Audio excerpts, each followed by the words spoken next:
Thưa quý vị và các bạn, đồng hành cùng chương trình Cẩm nang xây dựng không gian hoàn hảo ngày hôm nay với chủ đề là giải pháp xây dựng những ngôi nhà trên diện tích nhỏ hẹp. Chúng tôi xin mời tất cả quý vị và các bạn, chúng ta sẽ cùng gặp gỡ và trò chuyện với kiến trúc sư Phạm Ngọc Thiên Ân, giám đốc công ty tư vấn thiết kế xây dựng không gian hoàn hảo. Xin được chào anh ạ. Xin chào Ngọc Châu, xin chào quý vị khán giả. Trước tiên thì kiến trúc sư Phạm Ngọc Thiên Ân có thể cho biết sơ lược một số những cái nét điển hình, những cái nhược điểm của những ngôi nhà có diện tích nhỏ hẹp được không ạ?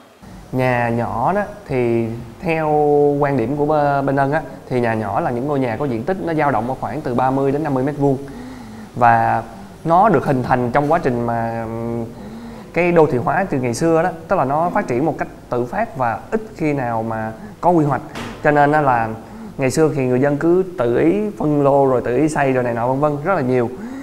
Thì đặc thù của những ngôi nhà nhỏ là không những diện tích không gian nhỏ mà đường đi vào nó cũng nhỏ, bởi vì do quá trình tự phát cho nên người ta phải xây cái đường nó nhỏ ở mức tối đa nhất và để phù hợp với lại cái nhu cầu của khu vực đó.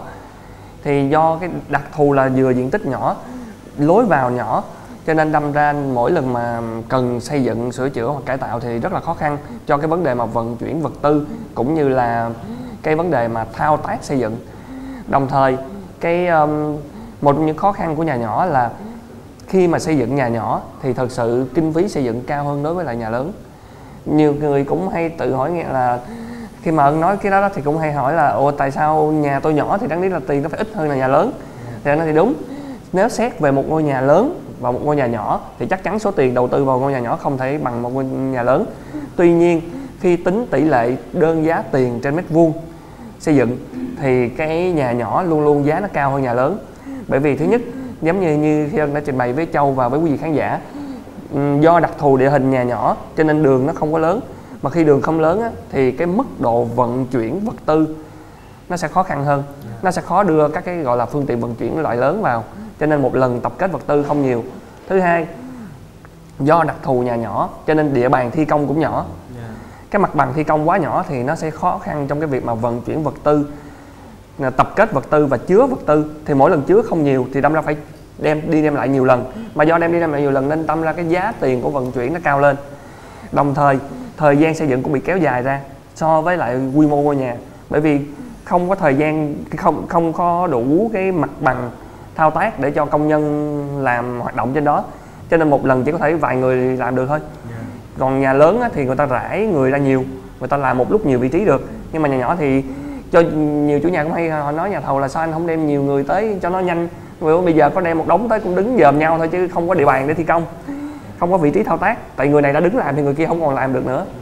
Đó, cho nên đâm ra là cái giá tiền nó bị đội lên do thời gian bị kéo dài. Và đồng thời khi càng xây lên cao, do mặt bằng thi công nhỏ mà lại xây cao cho nên đâm ra cái phương vận chuyển vật tư lên phía trên nó sẽ khó khăn hơn, và việc đẩy các cái vật tư vào bên trong nó cũng khó khăn. Chính vì vậy cho nên đâm ra thường cái đơn giá nó sẽ bị cao lên. Chính vì vậy mà khi xây dựng nhà nhỏ thật ra tỷ lệ lại tốn kém hơn so với nhà lớn.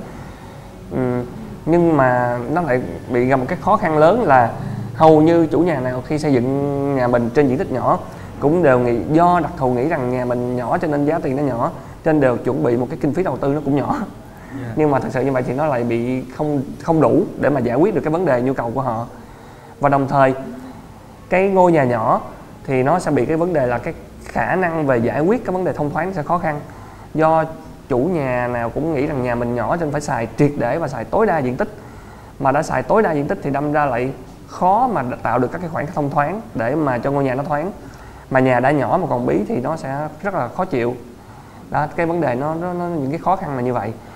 Dạ, xem ra thì với những ngôi nhà mà có diện tích nhỏ hẹp thì đó đúng là một cái khó khăn rất là lớn đối với lại những gia chủ mà đang sở hữu những cái mảnh đất như vậy. Chính vì vậy mà trong suốt thời gian qua thì chúng tôi cũng nhận được rất là nhiều những câu hỏi của khán giả xoay quanh cái vấn đề là làm thế nào để có thể xây dựng được một cái ngôi nhà đảm bảo được đầy đủ cái công năng sử dụng của họ nhưng mà vẫn phải đẹp và ấn tượng mà trên một cái diện tích rất là nhỏ mà họ cũng đang rất là băn khoăn. Ví như là cái câu hỏi mà chúng tôi đã nhận được đó là tôi có ý định xây nhà phố nên muốn tìm hiểu một số những vấn đề. Hiện tại thì mảnh đất nhà tôi nằm trong khu vực dân cư đông đúc, chỉ có một mặt tiền mà thôi. Diện tích là 4 x 15 m2, hướng đông nam.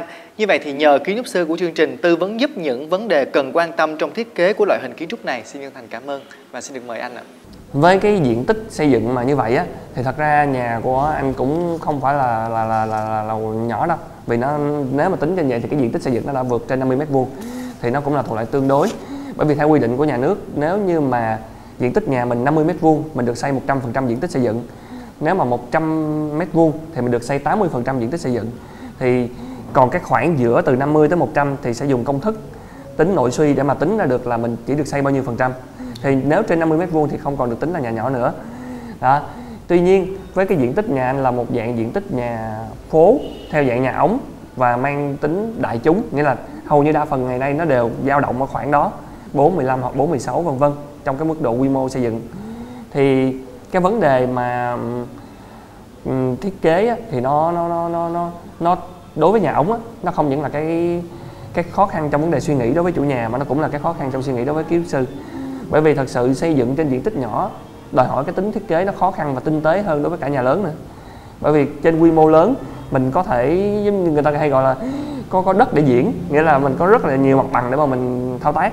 Nhưng mà với diện tích nhà nhỏ thì thứ nhất nhu cầu chủ nhà rất là lớn, thứ hai là cái kinh phí đầu tư lại không có phải là quá cao, và thứ ba là cái giới hạn về mặt diện tích thiết kế nó khiến cho kiến trúc sư cũng phải suy nghĩ rất là nhiều.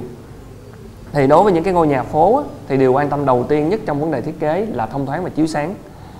Một số chủ nhà như hồi nãy Ân đã có trình bày là do thấy nhà mình là nhà ống rồi rất muốn xài triệt để tối đa diện tích xây dựng, cho nên đôi khi cố gắng làm cho hết mức và bỏ qua luôn cả những yếu tố về thông tầng. Họ cứ cho rằng làm thông tầng như vậy thì thật ra nó phí cái diện tích sử dụng. Thì khi mà tư vấn cho tất cả các khách hàng thì bên Ân khi tư vấn đều cố gắng tư vấn để cho họ hiểu cái vấn đề. Ví dụ thông thoáng và chiếu sáng nghĩa là như thế nào, và diện tích sử dụng rộng hay hẹp là như thế nào. Thì đối với bên Ân, cái cảm giác về rộng hoặc hẹp thật ra là do con mắt của mình chứ không phải do cái không gian. Bởi vì sao? Bởi vì ví dụ như Ân và Châu đang ngồi đây thì thật ra mình chỉ ngồi trong một cái phạm vi diện tích rất là nhỏ. Con người mình có muốn ngồi hết mức cũng chỉ dừng ở mức này thôi, mình không thể tự lớn lên để mà ngồi rộng hơn được. Nhưng rộng hay hẹp là do con mắt mình nhìn căn phòng nó rộng hay hẹp. Chính vì vậy một căn phòng mà có nhiều ánh sáng, có gió, có thông thoáng thì tự bản thân mình sẽ cảm giác căn phòng đó nó rộng. Còn một căn phòng dù có rộng nhưng mà thiếu ánh sáng, tù túng, nóng nực thì khi mình ngồi đâu mình cũng cảm thấy nó chật hẹp và bực bội. Đó là cái đó gọi là cảm giác về thị giác và cảm giác về tâm lý. Cho nên một căn phòng khi thiết kế á, Ân khuyên khách hàng là thiết kế với những cái công năng vừa đủ, với những cái tiêu chuẩn sử dụng vừa phải, và tạo được những cái hiệu ứng về ánh sáng, những cái hiệu ứng về thị giác khiến cho mình cảm giác được rằng căn phòng mình nó rộng. Chứ đừng có cố gắng mà lấy hết diện tích tối đa xong rồi cuối cùng là tự mình khóa kín hết tất cả các đường gió rồi đường ánh sáng, đâm ra là rất là khó khăn trong cái chuyện mà đưa gió và đưa ánh sáng xuống. Thì cái việc đó nó sẽ làm cho cái không gian nó tù túng, nó gây bức bối. Thiết kế nhà ống có rất nhiều vấn đề cần lưu tâm, từ kiểu dáng kiến trúc, công năng, kết cấu, ánh sáng đều phải được tính toán kỹ lưỡng nhằm mang lại một không gian sống hợp lý, đáp ứng tối đa nhu cầu sinh hoạt của gia chủ. Với nhà ống, vấn đề thông thoáng và ánh sáng phải đưa lên hàng đầu. Bởi vậy, xây dựng nhà ống phải từ bỏ quan niệm tận dụng triệt để mặt bằng. Do đó, trong thiết kế nhà ống hiện nay thường lùi một phần diện tích nhỏ làm sân trước, sân sau hoặc giếng trời, phù hợp cho thông gió và đưa ánh sáng vào nhà. Dù phòng có ở vị trí thu hẹp là rất cần thiết. Ngôi nhà thông thoáng, đầy đủ ánh sáng, đối lưu không khí tốt sẽ tạo cảm giác thoải mái hơn cho các thành viên trong sinh hoạt. Dù thể hiện nhà lệch tầng, lệch hướng cầu thang, tạo những không gian vay mượn, nếu không có giếng trời thì không khí trong nhà vẫn bí bách.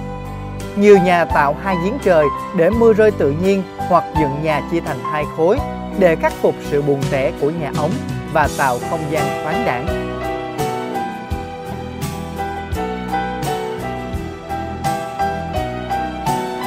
Xác định rõ khu vực chức năng trong nhà. Việc này nếu gia chủ chưa định hướng được rõ ràng hoặc còn lăn tăn về những ý tưởng của mình thì phải nhờ đến kiến trúc sư xử lý sao cho phù hợp với ý muốn, vừa hợp lý với mảnh đất.